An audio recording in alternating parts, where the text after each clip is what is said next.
Hi, everybody. So today we're going to be looking at something that's quite interesting. A lot of people know about Ahrefs. A lot of people know about SEMrush. A lot of people know about Moz. But when they first start using the tools, they don't really know what's like. It's a little bit overwhelming. I'm just looking at it right now. It's a little bit overwhelming if you don't know what everything means. So I'm going to use what I believe is the most popular software. It's the one that I personally use the most, and I have access to all the other ones, so I can use them. But I prefer Ahrefs. So I'm going to walk you through what I do when I'm looking at the front page of these software, because that's where you're going to get probably the most overwhelmed with information. So let's start. I'm going to use this random website. It's an HR website. I have no affiliation with this website, or I just found them through Google. I searched HR software and I found them. So yeah, nothing against them. They're not a client, no relationship, but I'm just using them as an example. So let's dive right into it. So there's a couple of things that I look at as soon as I get onto this page. Firstly, I'm looking at DR. So as soon as I see this, I can already start assessing that this is a very authoritative website. This is a score from 0 to 100. So the closer it is to 100, the more authoritative it is. And this website is very authoritative. Anything above 70, you're kind of in the top echelons of websites that are in terms have authority. Usually new websites will obviously begin with a 0 authority. Websites that have matured for maybe a year or two and they haven't gotten too much publicity will probably be around 20 to 30 maybe. If they invest into SEO, maybe 40 to 50. So you can only imagine that 79 is pretty darn hard to get. So as soon as I see that, I like taking notes. I use Evernote. So I'm usually just taking notes. So I would just quickly just jot down, hey, DR is quite high. And that will just be a bit mental note. Then I'm looking at this right here. So URLs. So URL rating, which is basically domain rating is the entire website. So every single page on this website would be part of this domain rating. So every single backlink would contribute to it, et cetera, et cetera. Whereas URL rating is just for the homepage. So just for this specific page. And every single page on the website has its own URL. And it's usually dependent on how many backlinks it's getting. So this is telling me that the homepage is also very authoritative. Usually you're going to come across homepages that are around between 3 and 7, and those are pretty healthy. So to get it to 35, that means that the homepage is getting a lot of very good links.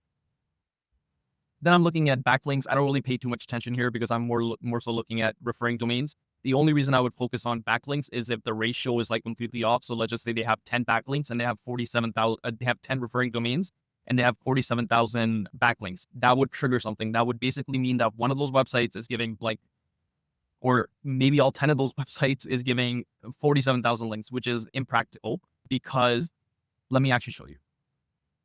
It's impractical because say that this is a referring domain right here. So this is a website, Forbes.com, whatever website comes to your head. This is a random website. So that would basically mean that this website is linking to your website like 40,000 times. That doesn't really make sense. It might be a link found in the footer. It might be a link found usually it's a footer on some other random page, but like overall, the authority only in terms of passing on SEO juice, it would probably only really matter with the first link. So that's why having a 1-to-1 ratio is better, but this is not too far off, especially when you have this many backlinks. You tend to see this. It's only when it's like 100. It's only when it's like 100,000 times more, which gets me a little bit concerned. Then I'm looking at referring domains, 3.3K referring domains. This is really good. We're going to check out exactly what types of referring domains they are. So that's going to give us a little bit more of an insight. Keywords, 108,000 that they're currently ranking for. We would obviously go and check out what these 108K keywords are that they're ranking for. And this is ranking for in the first 100 spots. So on the first 10 pages. So they probably have a couple of them in the first page. They have a couple of them on the second page and then so on and so on. And we'll actually get to see this ratio as well. Driving around 615,000 in traffic, which is really good. The value is 305K. So these are all aligned stats. Something you might want to watch out for is that, it has a really high DR and then it's ranking for like 1,000 keywords and driving like 1,000 traffic. That doesn't make sense because it's so authoritative. It should be ranking for a whole bunch more keywords because that's a really big factor when you're trying to rank for keywords. So that wouldn't really make sense. A good sign would be if this was lower and this was higher, because then it means that they're targeting the right keywords. It could also imply that the market isn't very competitive.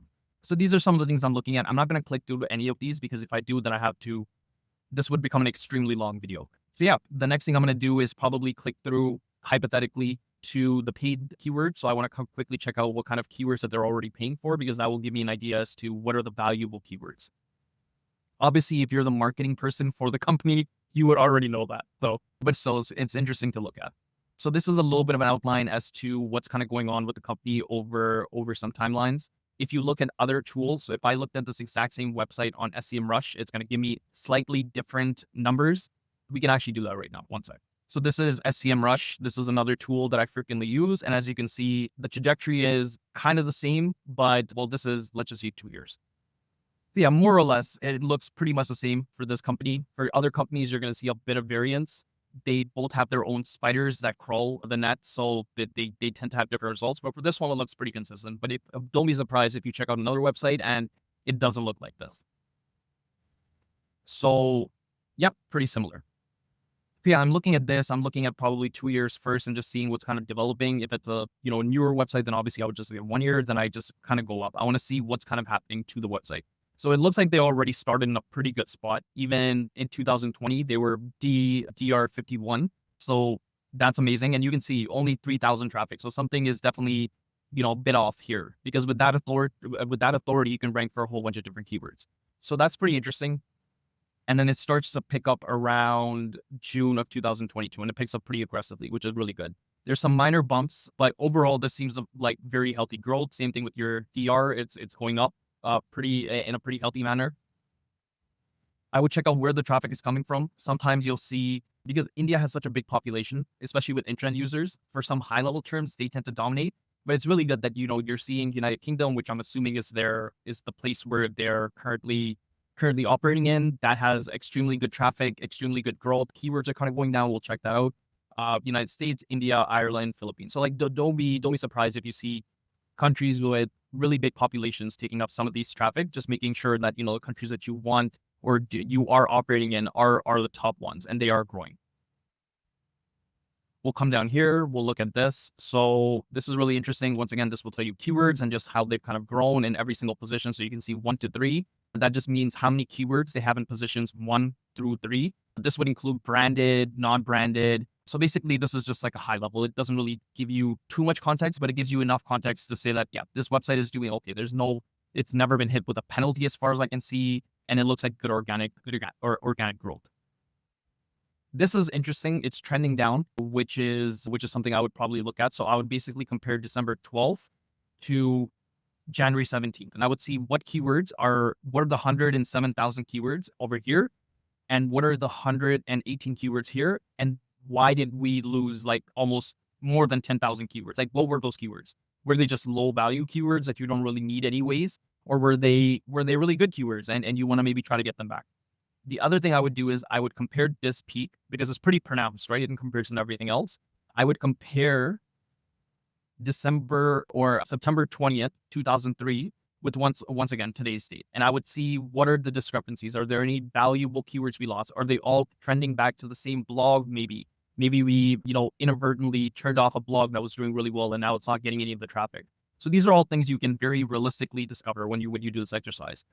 I'm not, unfortunately, going to show you how to do it on this video, but it's quite simple to do if you just search it up. Then I'm looking at organic traffic by intent. So for different companies, I'll spend different amounts of time on this, but for the sake of the video, I'm just going to, give everything an equal amounts of time. So organic traffic limited by intent. Okay. Branded versus non-branded.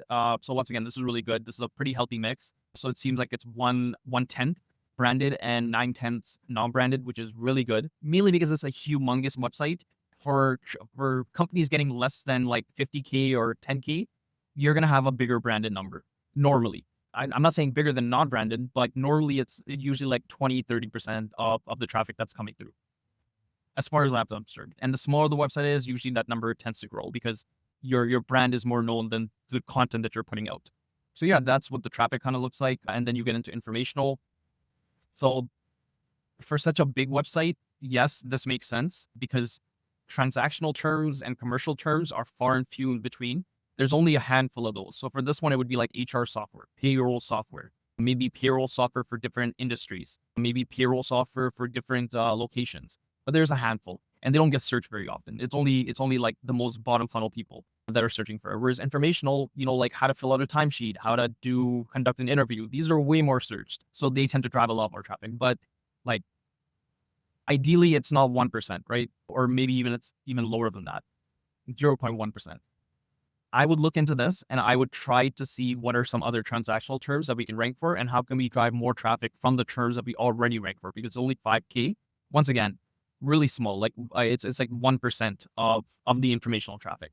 And that's a good sign because that means you have so much authority, you have so much traffic coming to your website. You can just use that authority with internal links to try to get your transactional traffic up. If it's ranking like position 3, 4, 5, you just have to send internal links and there's a very probabilistic chance it will grow. This is not a surprise. They're not a local company. They're an HR software. I assume that they operate all throughout United Kingdom and the United States. So local wouldn't, yeah, this makes more or less sense. Before I go to anything else, this is pretty neat. So this tells you just branded and non-branded. So you can see how branded has grown and you can see how non-branded has grown. Pretty good health. Obviously a little bit stagnant at this point, but overall really positive growth. Then we can basically just see a visualization of the thing I was just discussing with the informational terms. So you can just kind of see how informational dwarfs basically everything else. And you would have to almost remove it to see anything else. And it becomes branded. If you remove that, then it becomes local. Then it becomes navigational. Then commercial, which is good. It's rising. And then transactional. I don't spend too much time on the rest of the things. I don't really look at top competitors too much. It's a little bit vague for me. So I just get those top competitors by myself, or I try to ask the client.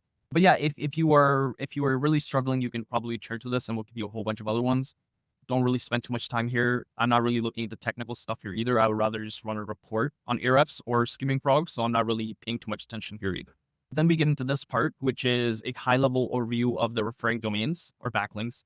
Once again, this is a referring domain, and a referring domain can give you many backlinks, but that's why we only kind of look at referring domains, because that's what really matters. So now we get into this. So let's dive in. Referring domains followed, no follow. This is a healthy mix. So 80-20 is not a bad mix. So I'm not going to get into follow and no follow because it would once again just take too much time, but this is a good mix. What you want here is a mix of a lot of these different things, which I'll talk about. So this is a good mix. 10-80 would also be acceptable. 60-40 would also be acceptable. But you're just looking for a mix here. You just don't want 100% followed or 100% no follow, because that would just not help you. It would make your profile look very unnatural.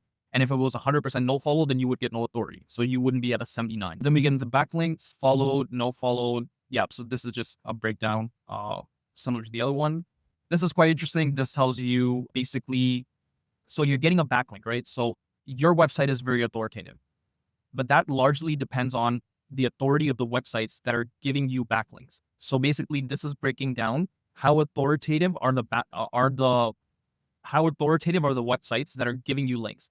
The more authoritative the websites are, the better. It's better to get a backlink from Forbes than it is the new website that just started and it has basically no authority at all. So no domain rating at all, no backlinks to it at all, because then it's a weaker link. So backlinks are not created equal. And one of the most prominent ways to differentiate that is how authoritative they are and what their backlink profile looks like. So this is basically a breakdown firstly by UR, so user. So the pages that are giving you the backlinks. So this seems pretty normal.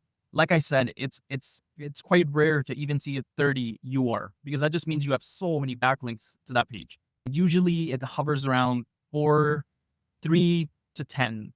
Even less than that, maybe 3 to 7 is usually the number that I'm seeing. So it would even fall under even 10 to 19. So this seems normal. Even like having 5 links from, 30, 39 is pretty impressive. And then you get here, once again, you're looking for a mix. You don't want everything in this. Usually what you will see, especially for websites that have never worked on their SEO, never gotten PR, nothing like that, what you'll see is this will be overrepresented. So this will be like 80% or something like that, which is not a good sign, because so this just means you're getting a whole bunch of crappy links. It's not crappy, like just non-authoritative links that are not really going to push the needle. So it's only at 77%, but usually for newer websites, it's like 70%. It's like 10 times more than this. And then they never have like anything in this range. What I'm actually surprised is they have so many links that are 80 to 89. Like this is super duper impressive. If I was competing against them, I would look at this and I would try to copy those links. But yeah, like this is really quite impressive. This clearly indicates why they have a 79 DR, because they have so many URLs that are extremely authoritative, giving them a backlink. So this is super duper impressive.